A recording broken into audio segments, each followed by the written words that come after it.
आप सबको मेरा हार्दिक स्वागत और नमस्कार। विद्यार्थियों, आज हम एक ऐसे व्यक्तित्व के जीवन पर प्रकाश डालेंगे जिन्होंने हिंदी साहित्य के क्षेत्र में अथक प्रयास किया। पता है क्या नाम है उनका? जी, फणीश्वरनाथ रेणु। तो फणीश्वरनाथ रेणु एक ऐसे व्यक्तित्व थे जिन्होंने साहित्य के माध्यम से राष्ट्र और समाज को नई दिशा दी और उन्होंने भारत की जनता को झकझोरा कि ये सब क्या हो रहा है। दूसरी इनकी विशेषता यह है कि इन्होंने अपने साहित्य में आंचलिकता को महत्व दिया और आपको बताऊं कि सर्वप्रथम किसी भी व्यक्ति का जीवन परिचय जब हम पढ़ते हैं तो उसके जन्मस्थान और तिथि का ज्ञान होना आवश्यक होता है। और फणीश्वरनाथ रेणु का जन्म एक गांव है औराही हिंगना। क्या नाम है गांव का? औराही हिंगना। ये पहले पूर्णिया जिला में था। पूर्णिया जिला जो बिहार के बच्चे होंगे वो जानते होंगे कि पूर्णिया जिला है अभी भी, उसमें था। पर ये गांव अब जो है अररिया जिला में पड़ गया। कौन से जिले में पड़ गया? अररिया जिला में पड़ गया। तो वहीं इनका जन्म 4 मार्च सन 1921 में हुआ था। ठीक है। और बचपन की शिक्षा, प्रारंभिक शिक्षा वहीं से पूर्णिया से ही हुई। उसके बाद आपने संस्कृत का अध्ययन किया और संस्कृत के अध्ययन के साथ साथ वे फिर काशी हिंदू विश्वविद्यालय चले गए। वहाँ से इंटर कॉलेज पास किया। फिर इलाहाबाद विश्वविद्यालय, फिर पटना विश्वविद्यालय से उन्होंने पढ़ाई की, शिक्षा ली और गांधी जी का व्यक्तित्व इनके साथ, गांधी जी का प्रभाव, गांधी जी के प्रबल प्रभाव से ये प्रभावित हुए और सन 1920 और सन 1930 में, दोनों 1920 में असहयोग आंदोलन, 1930 में सविनय अवज्ञा आंदोलन, इन दोनों आंदोलनों में उन्होंने भाग लिया और कई बार जेल भी गए।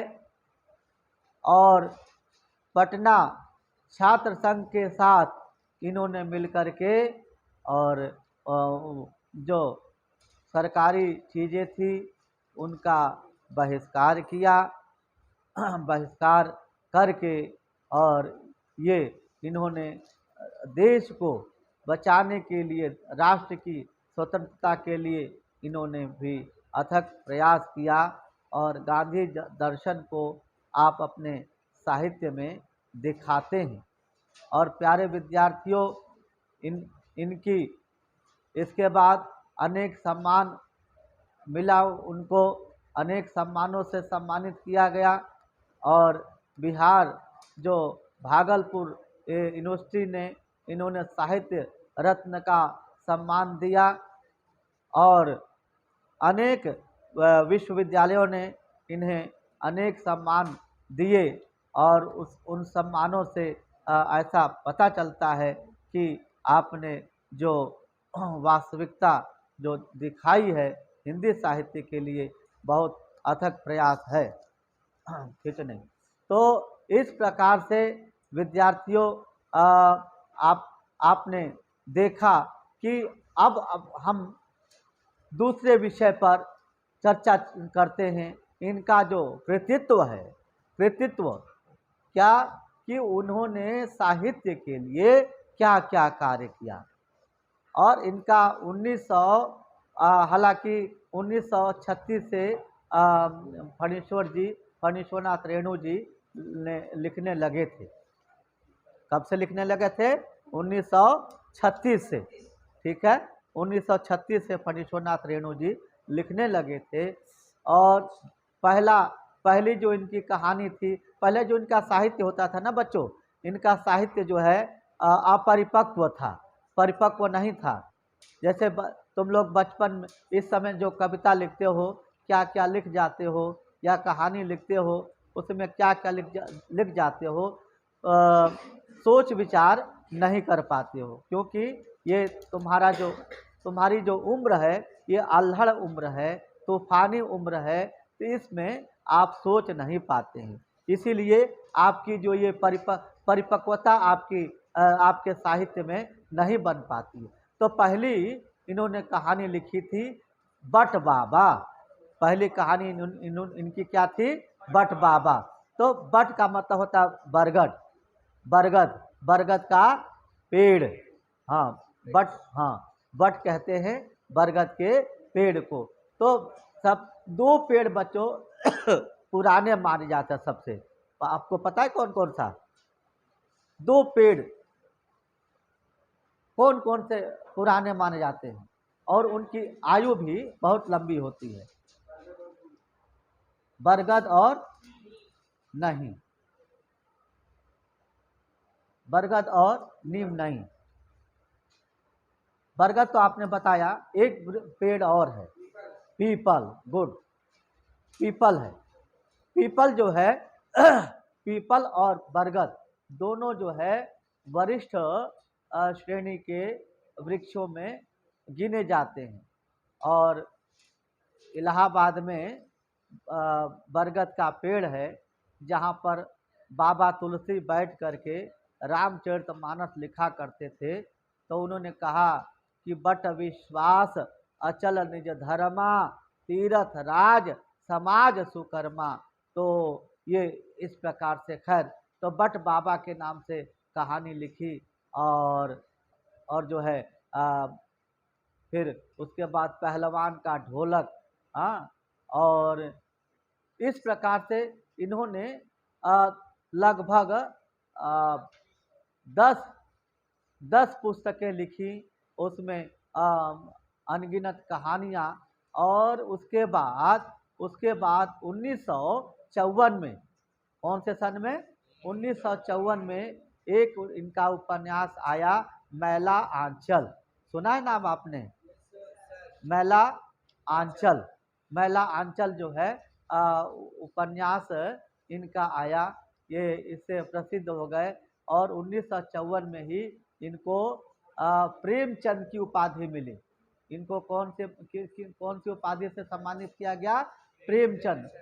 चूँकि मुंशी प्रेमचंद जो है पहले उपन्यास सम्राट थे, और मैला आंचल के आने के बाद जो है इन्होंने ये उपन्यास मुंशी प्रेमचंद की श्रेणी में इनको, बेटा आवाज नहीं, इनकी श्रेणी में बांधा गया।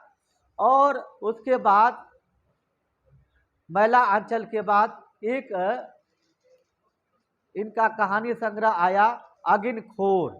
कहानी संग्रह का नाम क्या है? अग्निखोर। आदिम रात्रि की महक, आदिम रात्रि की महक। और मेरे पास 38 उत्तर हैं, मेरे पास 38 उत्तर हैं। ये इनका एक और कहानी संग्रह है। और फिर जो है उसके बाद एक इन्होंने लिखी थी कहानी मारे गए गुलफाम। हाँ, लता मंगेशकर भी गाती हैं मारे गए गुलफाम। तो मारे गए गुलफाम उर्फ तीसरी कसम। तीसरी कसम राज कपूर और एक था रहमान ओसीदा, ऐसे कुछ करके थे। इन्होंने किरदार की भूमिका इसमें निभाई थी। तीसरी कसम फिल्म देखना, तुमने देखी भी होगी, फिल्म आई थी। तो ये उन्हीं की कहानी मारे गए गुलफाम नामक कहानी पर वो फिल्माया गया था। तो तीसरी कसम राज कपूर ने और एक और है, उन्होंने किरदार की भूमिका इसमें निभाई थी। तो इस प्रकार से, और चूंकि बच्चों का बहुत अथक प्रयास करने के बाद फणीश्वर नाथ रेणु जी जो है बीमार होने लगे थे और अस्वस्थ हो गए थे। और उसके बाद इतने अस्वस्थ हो गए कि वो कुछ कर नहीं पाते थे, लिखने के सिवाय कुछ नहीं कर पाते थे, और शारीरिक रूप से इतने कमज़ोर हो गए थे। और फलस्वरूप 11 अप्रैल 11 अप्रैल, आज कौन सी तारीख है? 16 4 दिन पहले 11 अप्रैल 1977 को इनकी मृत्यु हो गई। इनकी फणीश्वर नाथ रेणु जी की मृत्यु 11 अप्रैल 1977 में मृत्यु हो गई। और एक रेणु जी की इस अथक कृति के लिए, साहित्य में अथक योगदान के लिए हम उन्हें याद करेंगे, उन्हें श्रद्धांजलि अर्पित करते हैं। और प्यारे विद्यार्थियों, श्री जयप्रकाश लोकनायक जयप्रकाश नारायण ने एक आंदोलन शुरू किया था, और वहाँ पर जो है वहाँ पर उन्होंने भी भूमिका निभाई, सक्रिय भूमिका निभाई। और एक नेपाल आंदोलन विराटनगर में जा करके नेपाल आंदोलन को भी अंजाम दिया। विराटनगर में वहाँ जा करके वहाँ भी उन्होंने पढ़ाई की विराटनगर में। और वहाँ के जो वहाँ विराटनगर नेपाल में है बेटा, विराटनगर नेपाल में है। वहीं जनकपुर भी है, विराटनगर के पास जनकपुर भी है। तो वहाँ जा करके आपने जो है पढ़ाई की, और जो है संस्कृत विश्वविद्यालय में एक अध्यापक के रूप में प्राध्यापक के रूप में प्रतिष्ठित हुए, विभागाध्यक्ष बने।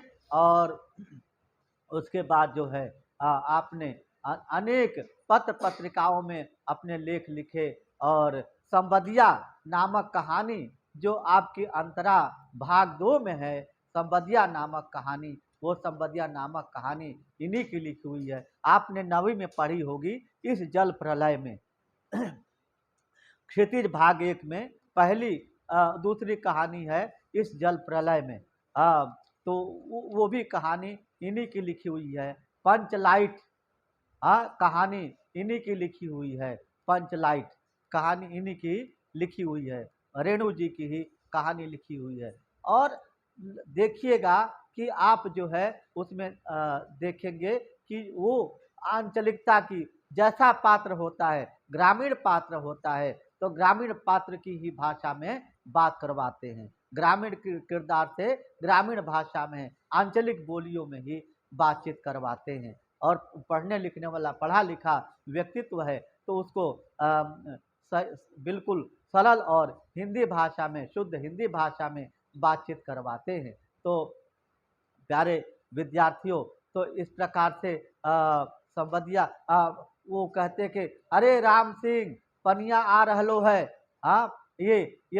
जब भोला नगर में जब पिछले साल बारिश आई थी, बाढ़ आई थी, तो यहाँ के पटनिया बाबू जो है देखने तक नहीं आए।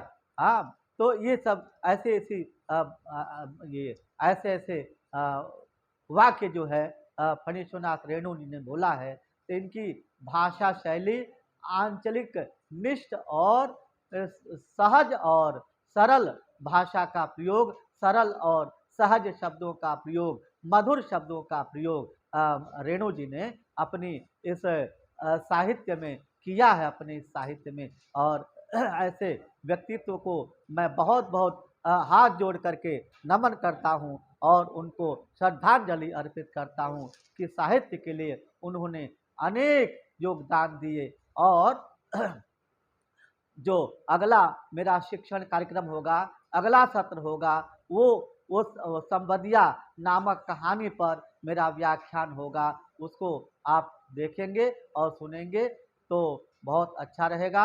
इन्हीं शब्दों के साथ मैं वाणी को विराम देता हूँ। बहुत बहुत धन्यवाद, साधुवाद, सबको आशीर्वाद देता हूँ। बंदे।